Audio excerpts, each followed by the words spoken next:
और दिल्ली में बीएचपी दफ्तर के शिलान्यास के मौके पर आरएसएस प्रमुख मोहन भागवत ने विश्व शांति और मानवता के भविष्य पर अहम संदेश दिया। उन्होंने कहा कि सनातन धर्म ही वैश्विक संघर्षों का समाधान है।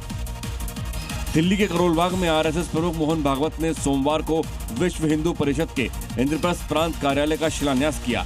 इस मौके पर आयोजित कार्यक्रम में उन्होंने जोर देकर कहा कि विश्व शांति और कल्याण के लिए सनातन धर्म का पुनर्जागरण जरूरी है। मोहन भागवत ने भारत को मानवता का मार्गदर्शन बताते हुए कहा है कि वर्तमान समय सनातन मूल्यों के पुनर्स्थापन का है।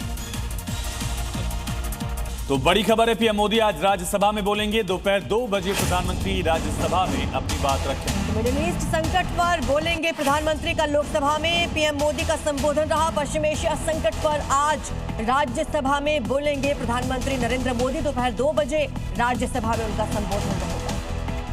कल प्रधानमंत्री ने लोकसभा में जवाब दिया था और अब प्रधानमंत्री की तरफ से आज राज्यसभा में पश्चिम एशिया के संकट को लेकर जवाब दिया जाएगा।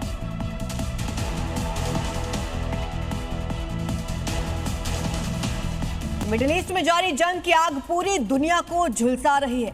अमेरिका, इजराइल और ईरान के बीच जारी भीषण युद्ध में पूरी दुनिया की नजरें इस वक्त भारत की रणनीति पर टिकी हैं। पीएम मोदी ने लोकसभा में सरकार की तैयारी, युद्ध से पड़ने वाले प्रभाव और संकट पर भारत का पक्ष रखा और साफ कर दिया कि इस वैश्विक संकट का हाल बातचीत के माध्यम से ही हो सकता है। भारत इसके लिए काफी पहले से ही पहल कर रहा है कि बातचीत और कूटनीति ही इस समस्या का समाधान है।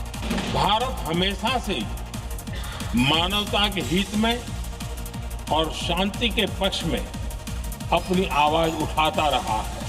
पीएम मोदी ने सरकार की तैयारी पर भी बात की। उन्होंने भरोसा दिलाया कि सरकार की कोशिश है कि देश में तेल और गैस का संकट न होने पाए। इसके लिए सरकार विकल्पों पर भी काम कर रही है और आने वाले दिनों में देश की राजनीति में बड़ा बदलाव मुमकिन है। 816 सीटों वाली लोकसभा के प्रस्ताव के साथ महिलाओं को बड़े पैमाने पर प्रतिनिधित्व देने की तैयारी तेज हो गई है। महिलाओं को 33% आरक्षण देने वाले नारी शक्ति वंदन अधिनियम 2023 में केंद्र सरकार संशोधन की तैयारी कर रही है। प्रस्ताव बदलाव के तहत लोकसभा की कुल सीटें बढ़कर 816 हो सकती हैं, जिनमें 273 सीटें महिलाओं के लिए आरक्षित होंगी। सूत्रों के मुताबिक संशोधित बिल 29 मार्च को संसद में पेश किया जा सकता है। इस मुद्दे पर गृह मंत्री अमित शाह ने कई दलों NCP, SP, BJD, Shiv Sena, Uddhav गुट और वाईएसआर कांग्रेस के नेताओं के साथ बैठक कर सहमति बनाने की कोशिश की है ताकि बिल बिना बाधा के पारित हो सके। और अब देखिए राज्यों से जुड़ी इस वक्त की 5 बड़ी खबरें। उज्जैन के आगर रोड में देर शाम एक फर्नीचर कारखाने में भीषण आग लग गई। बताया जा रहा है कि शॉर्ट सर्किट के चलते आग भड़की तेजी से गोदाम तक फैल गई। दमकल की 10 गाड़ियों ने काबू पाया। यूपी के महाराजगंज में सिंचाई विभाग ने अतिक्रमण के खिलाफ बड़ी कार्रवाई करते हुए नहर की पटरी से अवैध निर्माण को हटवाया। बुलडोजर की मदद से कई झोपड़ियों को ध्वस्त किया। इस दौरान भारी संख्या में पुलिस बल की मौजूदगी रही।